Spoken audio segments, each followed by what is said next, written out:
झाबुआ से कांग्रेस प्रत्याशी विक्रांत भूरिया पर हमले की घटना सामने आ रही है। दरअसल चुनाव के अंतिम दिन झाबुआ विधानसभा के ग्रामीण क्षेत्रों से विक्रांत भूरिया गुजर रहे थे, तभी अंतरवेलिया गांव में गाड़ियों पर पथराव करने का मामला सामने आया है। घटना देर रात की बताई जा रही है। वहीं इस दौरान कांग्रेस प्रत्याशी की गाड़ी को नुकसान पहुंचा और इसमें एक व्यक्ति को गंभीर चोट आई है और सरकारी अस्पताल में उसे भर्ती करवाया गया।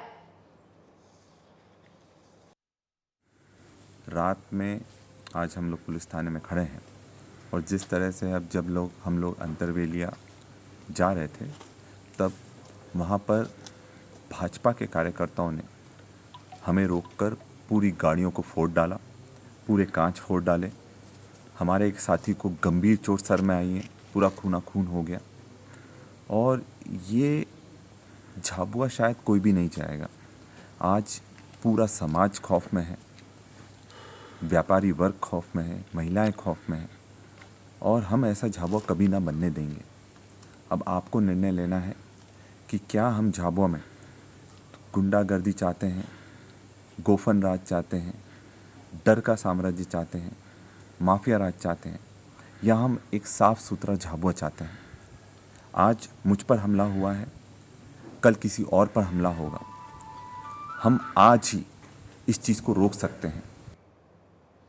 झाबुआ में मतदान प्रारंभ होने से करीब 6 घंटे पहले झाबुआ विधानसभा सीट के ग्राम नगीड़िया में कांग्रेस प्रत्याशी डॉक्टर विक्रांत भूरिया के वाहनों पर पथराव किया गया।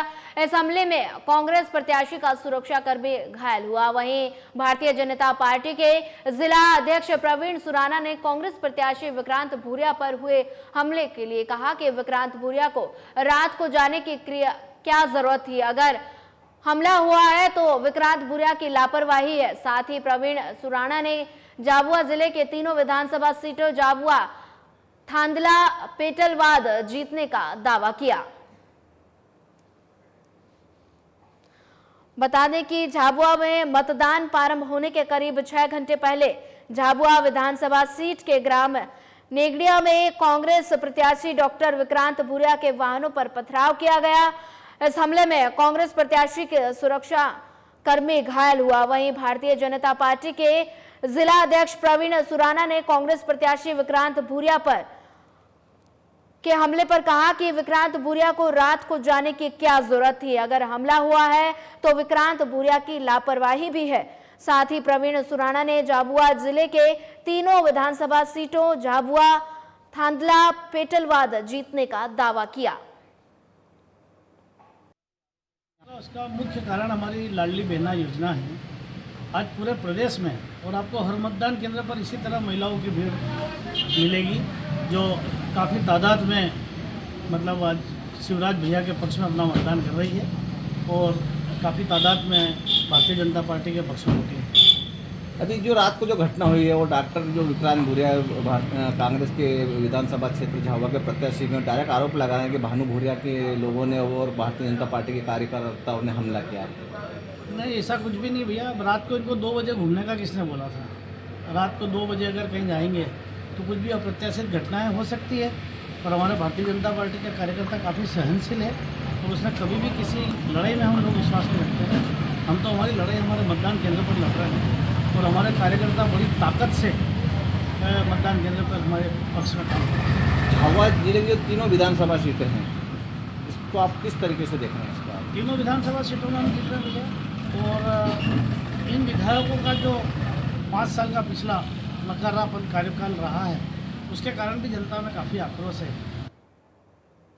अगली खबर गरियाबंद से है, जहां आईडी ब्लास्ट में शहीद आईटीबीपी के शहीद जवान को पुलिस लाइन गरियाबंद में नम आंखों से श्रद्धांजलि दी गई। बता दें कि विधानसभा चुनाव के दूसरे चरण के मतदान के बाद सुरक्षाकर्मी वापस गरियाबंद स्ट्रांग रूम लूट रहे थे। इस दौरान मतदान केंद्र से कुछ दूर पुल के पास माओवादियों के द्वारा आईडी बम लगाए गए थे, जिससे आईटीबीपी के C54 बटालियन के प्रधान आरक्षक जोगेंद्र सिंह शहीद हो गए। शहीद जवान को श्रद्धांजलि देने के लिए जिला कलेक्टर आकाश छिकारा, वरिष्ठ पुलिस अधीक्षक अमित तुकाराम कांबले, अतिरिक्त पुलिस अधीक्षक डीसी पटेल समेत आईटीबीपी के समस्त वरिष्ठ अधिकारी और कर्मचारी शामिल हुए।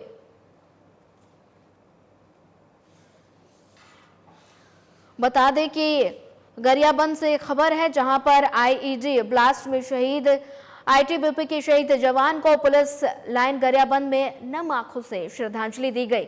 बता दें कि विधानसभा चुनाव के दूसरे चरण के मतदान के बाद सुरक्षा कर्मी वापस गरियाबंद स्ट्रांग रूम लौट रहे थे। इस दौरान मतदान केंद्र से कुछ दूर पुल के पास माओवादियों के द्वारा आईडी बम लगाए गए थे, जिससे आईटीबीपी C54 बटालियन के प्रधान आरक्षक जोगेंद्र सिंह शहीद हो गए। शहीद जवान को श्रद्धांजलि देने के लिए जिला के कलेक्टर आकाश छिकारा, वरिष्ठ पुलिस अधीक्षक अमित तुकाराम कांबले, अतिरिक्त पुलिस अधीक्षक डीसी पटेल समेत आईटीबीपी के समस्त वरिष्ठ अधिकारी और कर्मचारी शामिल हुए।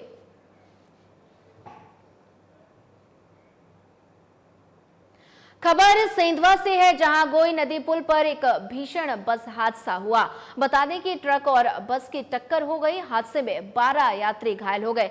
बताया जा रहा है कि ऑटो रिक्शा ओवरटेक करने के दौरान सामने से ट्रक आने जाने से एक्सीडेंट हो गया और जिसमें बच्चे, पुरुष, महिलाएं ऐसे कुल 12 लोग घायल हुए, जिन्हें एम्बुलेंस की सहायता से शासकीय सिविल अस्पताल ले जाया गया। वहीं आपको बता दें कि जो बस में सवार थे वो अपने मत का उपयोग करने के लिए, जहां वोटर लिस्ट में उनका नाम है, वो लोग वहां जा रहे थे। राज मंदिर बस में बैठे थे जो नंदुरबार से इंदौर जा रही थी। इसमें सामने से ट्रक आ रही थी, इसने ओवरटेक करने में, रिक्शा वाले को बचाने में आमने सामने टकरा गया। कहाँ जा रहे थे? धामनौर। काहे के लिए जा रहे थे?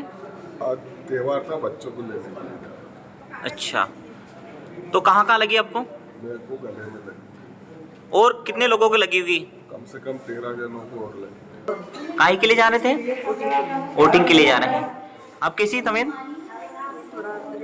कहाँ लगी है?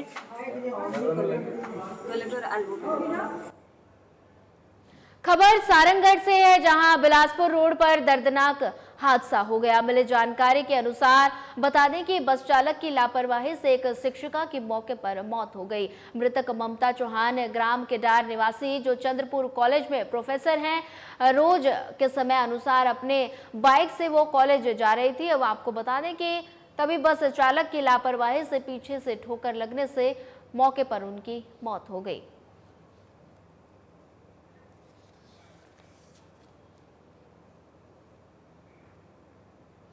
मध्य प्रदेश में चुनाव शांतिपूर्ण संपन्न हो गया है, लेकिन अगर बात हम शिवपुरी जिले की करैरा विधानसभा की करें तो यहां क्षेत्र के नरवर तहसील के केरुआ गांव में ग्रामीणों ने मतदान का बहिष्कार किया। इसके चलते 2 पोलिंग बूथों पर ना के बराबर मतदान हो सका। बता दें कि मतदान केंद्र संख्या 25 पर केवल 2 वोट डले, वहीं मतदान संख्या 26 पर 11 वोट डाले गए, जो कि ना के बराबर हैं।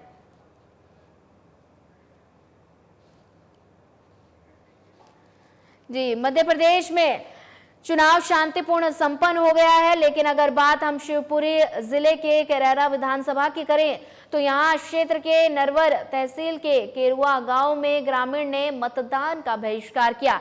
इसके चलते 2 पोलिंग बूथों पर ना के बराबर मतदान हो सका। बता दें कि मतदान संख्या 25 पर केवल 2 वोट डले हैं और मतदान संख्या 26 पर 11 वोट डाले गए, जो कि ना के बराबर है।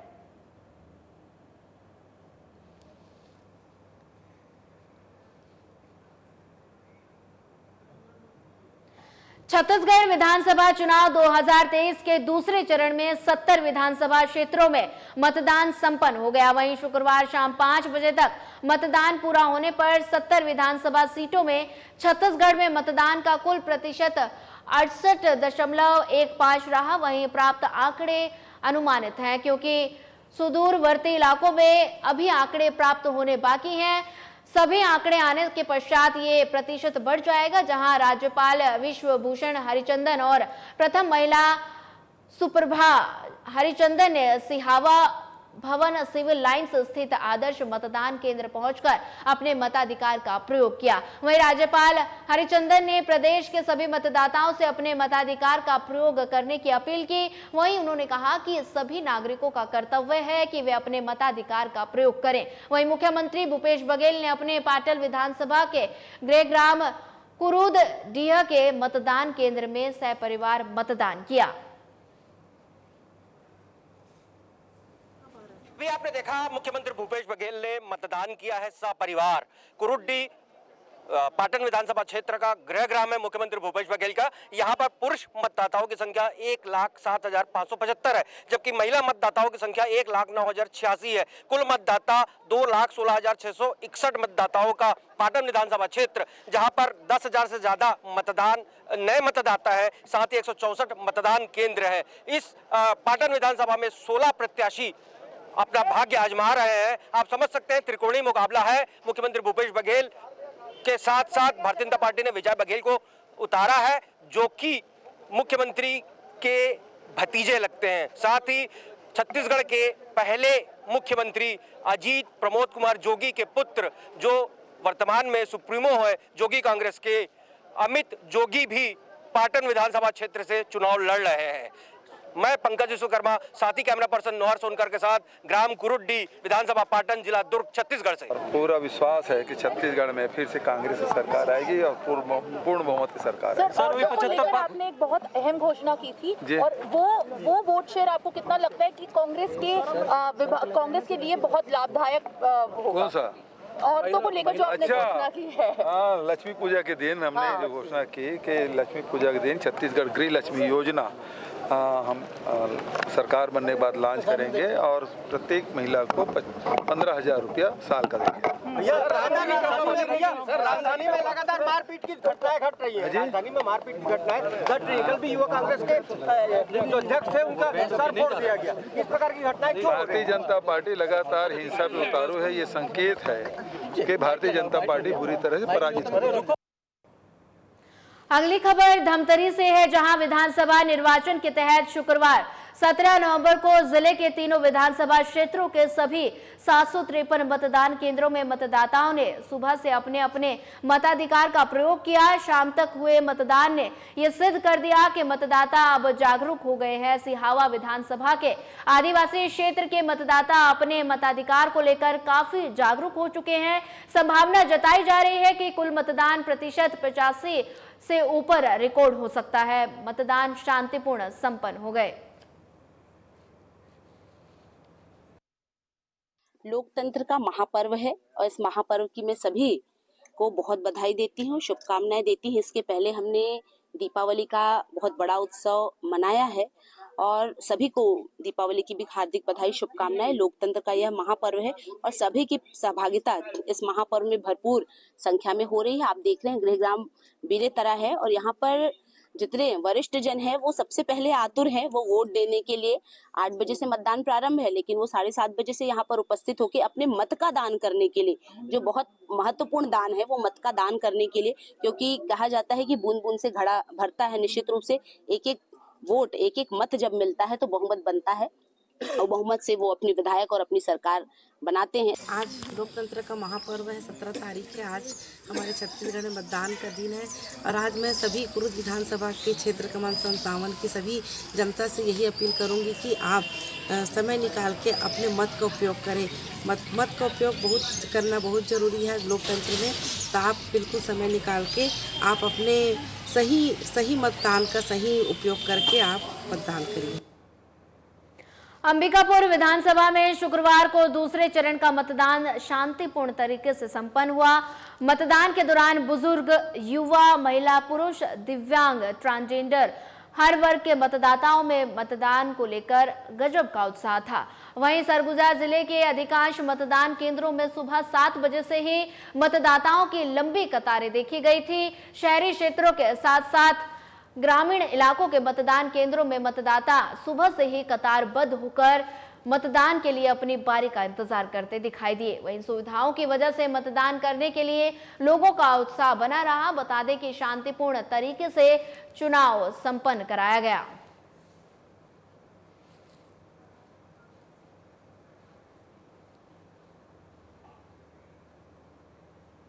खबर कोरबा से है, जहां मतदाताओं में रुझान देखने को मिला। बता दें कि कड़ी धूप में मतदाता लाइन में खड़े नजर आए, क्योंकि जिला प्रशासन की ओर से टेंट की व्यवस्था की गई थी और कहीं ना कहीं कहीं नहीं की गई थी। और साथ ही आपको बता दें कि कुछ मतदान केंद्रों में सेल्फी जोन भी गायब था।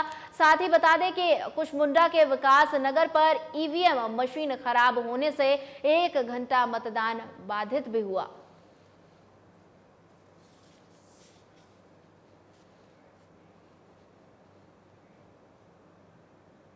गरियाबंद जिले के धुर नक्सली प्रभावित क्षेत्र मैनपुर ब्लॉक के बड़े गोबरा के नक्सलियों ने मतदान केंद्र से 2 किलोमीटर दूर तक बड़ा बम ब्लास्ट किया। घटना दोपहर 3 बजे से 4 बजे तक के आसपास की बताई जा रही है। जब मतदान दल मतदान कराकर वापस मुख्यालय के लिए निकल रहे थे, तभी नक्सलियों की ओर से किए गए बम ब्लास्ट में भारत तिब्बत बल का एक जवान बुरी तरह से घायल हो गया, जिसे सामुदायिक स्वास्थ्य केंद्र मैनपुर लाया गया, जहां डॉक्टरों ने घायल जवान को मृत घोषित कर दिया। घटना में शहीद जवान का नाम योगेंद्र कुमार 45 वर्ष जम्मू कश्मीर निवासी बताया जा रहा है। वहीं मतदान केंद्र की सुरक्षा में तैनात फोर्स के जवानों ने मतदान दल को सुरक्षित मुख्यालय तक पहुंचा दिया। घटना के बाद गरियाबंद पुलिस ने इलाके में सर्चिंग तेज कर दी। फिलहाल घटना के बाद इलाके में दहशत का माहौल है। शहीद जवान के मृत शरीर को पोस्टमार्टम के लिए शव वाहन को जिला चिकित्सालय भेज दिया गया है। हमें अभी 4 बजे करीब सूचना मिली कि कोई जवान घायल हो गया करके, तो वहाँ मतलब पुलिस वाले बताए जवान घायल हो गए उनके, और हम 4 बजे मतलब एम्बुलेंस भेजे हैं, और एम्बुलेंस से फिर यहाँ लाए तो यहाँ हम देखे तो जवान की मृत्यु हो चुकी थी। एक ही जवान थे सर? एक ही जवान थे। उसका जवान का नाम जोगेंद्र कुमार था। सर चोट कहाँ लगी थी? कि चोट सिर में लगना प्रतीत हो रहा है और पैर में भी लगा है। सर गोली भी लगी थी क्या? नहीं, गोली का कोई असर अभी वो नहीं मिले। नहीं, यहाँ लाए तो उसकी मौत हो चुकी थी लाने के पूर्व में।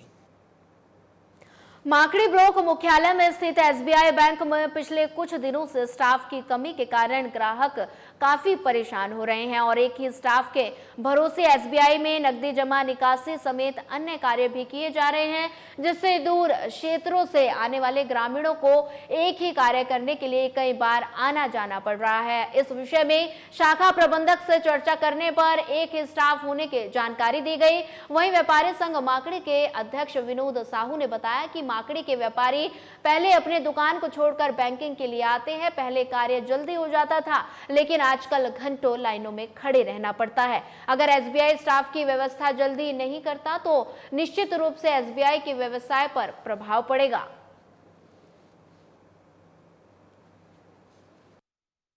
स्टेट बैंक माकड़ी में 3 का स्टाफ रहता था, जिससे हम सभी व्यापारियों को जो है केस जमा करने में बहुत आसानी होती थी।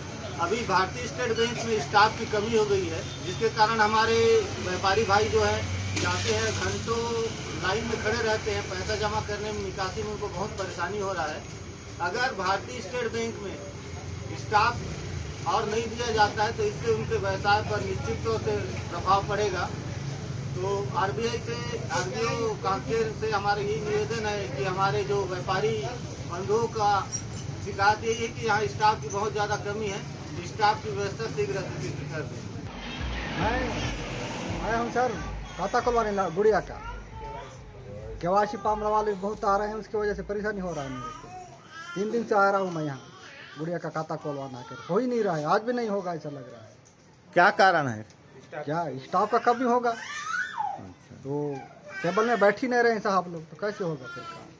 कितना स्टाफ है अंदर? हम लोग का 3 मास हो गया है। लगभग स्टाफ तो एक ही दिख रहा है ना, पैसा वही बांट रहा है, केवासी वही जोक रहा है, तो कौन करेगा काम करेगा? महर में मां शारदा शक्तिपीठ के पूर्व प्रधान पुजारी देवी प्रसाद के अंतिम दर्शन के लिए भक्तजनों की भारी भीड़ देखी गई। बता दें कि देवी प्रसाद का इलाज के दौरान उनका निधन हो गया था। देवी प्रसाद पंचतत्व में विलीन हो गए। वहीं देवी प्रसाद के पार्थिव शरीर के अंतिम दर्शन के लिए भक्तजनों ने लंबी लाइन में लगकर आखिरी दर्शन किए। भक्तजनों के आखिरी दर्शन के बाद श्रद्धांजलि दी गई।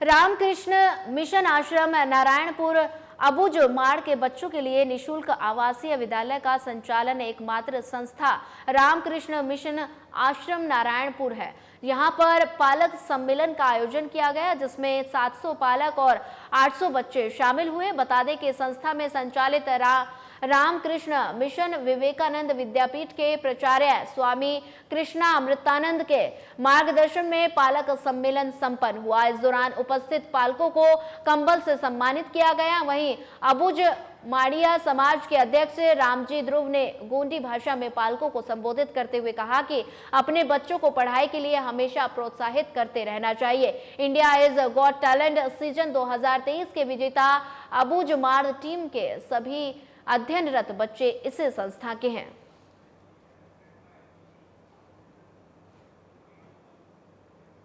बसना थाना प्रभारी आशीष वासनिक और उनकी टीम ने वाहन चेकिंग की। इस दौरान बिना किसी वैध दस्तावेज के लाखों रुपए देकर जा रहे एक व्यक्ति को पकड़ने में सफलता हासिल की है। दरअसल बसना थाना प्रभारी और उनकी टीम जगदीशपुर और ओवरब्रिज के नीचे बसना में वाहन चेकिंग कर रही थी और इसी चेकिंग के दौरान बसना सिटी की ओर से आ रही संदिग्ध वाहन को रोककर चेक किया गया। वाहन में एक व्यक्ति सवार मिला, जिनका नाम पता पूछने पर उसने अपना नाम निखिल अग्रवाल महासमुंद का रहने वाला बताया गया। वहीं पिकअप वाहन के कैबिन की तलाशी लेने पर कैबिन के अंदर लाखों रुपए रखे मिले। पूछताछ में वैध दस्तावेज पेश नहीं करने पर रकम और वाहन को जब्त कर पुलिस आगे की कार्रवाई में जुट गई है।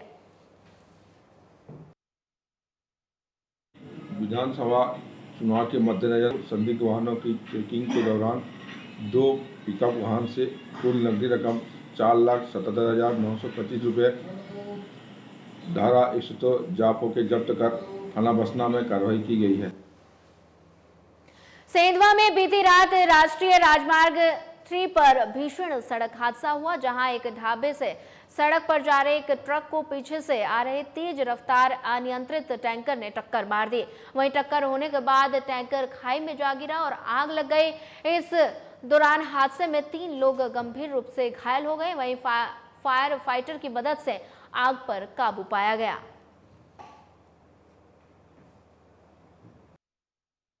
निमरानी से गोवा जा रही। क्या भरा है इसमें? आटा भरा हुआ। क्या हुआ अचानक ये बाइक वाला रंग साइड में आया था सर। हाँ, उसको बचाने के चक्कर में हमें राजस्थान में मेड़ता सिटी से महाराष्ट्र में चोपड़ा जा रहे थे। ये कौन सी जगह है? ये सेंधवा बाईपास है। क्या घटनाक्रम हुआ? ये हम होटल से रवाना हो रहे थे। अच्छा, क्या कर रहे थे? यहाँ से चाय पी के रवाना हुए।